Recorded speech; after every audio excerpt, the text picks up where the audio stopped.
There is a language in nature, one that doesn't need words. You only hear it when everything else becomes quiet. In the wild, everything moves with purpose. The trees bend with the wind, the rivers keep flowing, and life continues, unseen but never silent. Even the smallest moments carry meaning. A flutter of wings, a drop of rain, a shift in the wind, and then the change comes quietly. Not loudly, but gently, transforming everything it touches.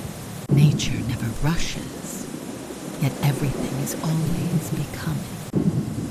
And if you listen closely, you will hear it too.